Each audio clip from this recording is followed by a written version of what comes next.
The BYD Atto3 enters the crowded market for compact family-sized crossover EVs, though this fresh Chinese contender is a little less compact than its mass-market rivals, and in some ways a little cleverer too.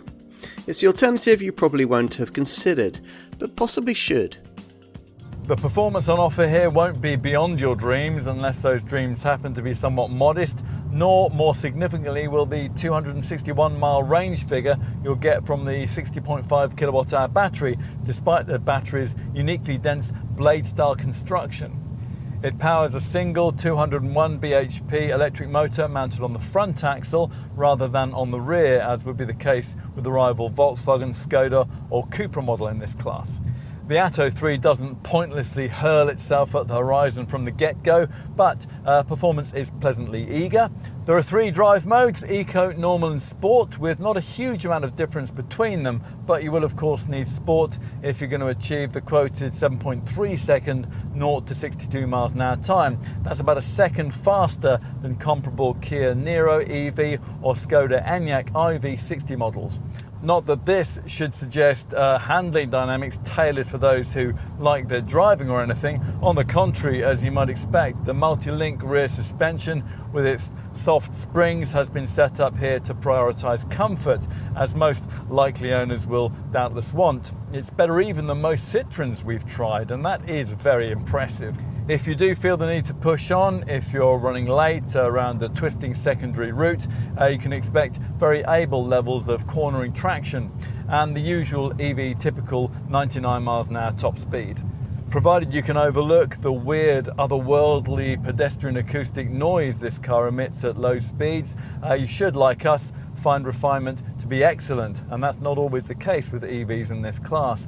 That'll be a boon when you're cruising, where you also benefit from the standard adaptive cruise control system, which is fitted across the range. As with most EVs, you can vary the amount of regenerative braking, in this case via a toggle on the center console that lets you switch between standard and high regen, although there really isn't very much difference between those two settings, and even the fiercer option won't suit you if you want the kind of one pedal experience which is promised by some manufacturers of rival EVs. At a glance, for several reasons, you might be left a bit unsure of what this Atto3 model is. In terms of brand, there's a kind of, I can't quite place it, MG sort of vibe. You might also be a touch undecided in terms of this Chinese model's size, where the positioning is a bit large for models in the compact hatch Kia Niro EV, Volkswagen ID3 electric segment, and a bit small if you're looking at something in the sector just above, like a Volkswagen ID4 or a Hyundai Ioniq 5. Dimensionally then, the Atto3 straddles 2 sectors, bit like the Skoda Enyaq iV, one of its closest rivals. The crossover styling is a touch blander than one of those, but it's smart in a conservative kind of way, and it's enlivened by that silver textured D-pillar panel. The rear is smart. This tailgate's notable for being the only one in the industry with the manufacturer's slogan emblazoned on it. A slim chrome strip sits above narrow LED light clusters, and a subtle roof spoiler features further up. It's a lot more memorable inside, where there's a clear design layout with some unexpectedly quirky touches. First impressions take in the small instrument screen here and the huge central display. Then as you survey this two-tone interior, you'll start to note little design touches, the weird door pull catch on top of the circular speaker, the strange tubular silver gear selector, and just below that a start-stop button with a twinkling outer frame, a textured top for the stowage bin between the seats, air vents like old CD racks, the stitched dash top covering, and door bins which are impractically framed by guitar string-like cords. The main feature of note, though, is this central electric rotary touchscreen, which will be either 12.8 inches or, as in this case, an enormous 15.6 inches in size, depending on the trim level you've chosen.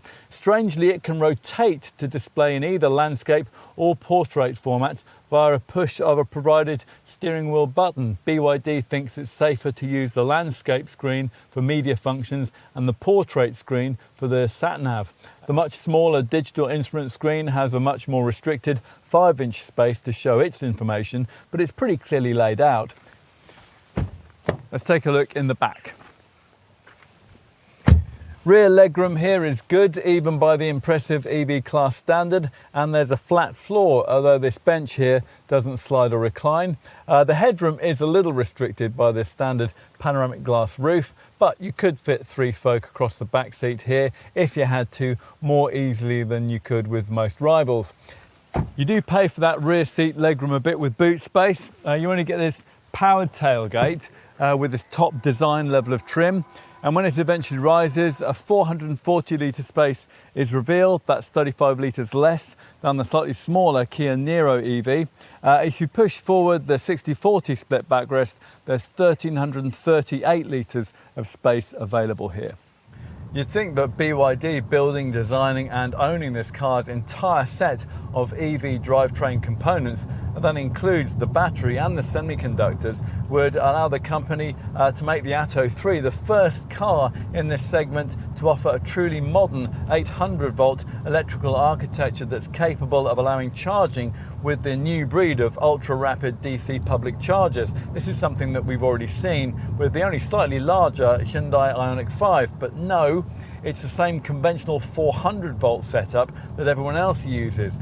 Added to that, the entry model only gets it with a feeble 7 kilowatt onboard charger. For a mid-spec comfort trim upwards, a proper 11 kilowatt charging unit comes included, which, when it's connected to a public 150 kilowatt DC charger, allows the Atto3 to be charged to a modest maximum of 88 kilowatts.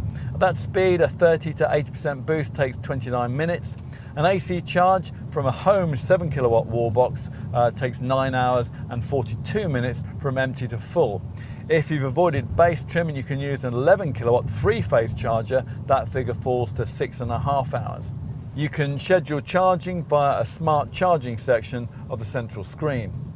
So yet another option to add to your list if you're seeking a compact but family-shaped crossover-style EV.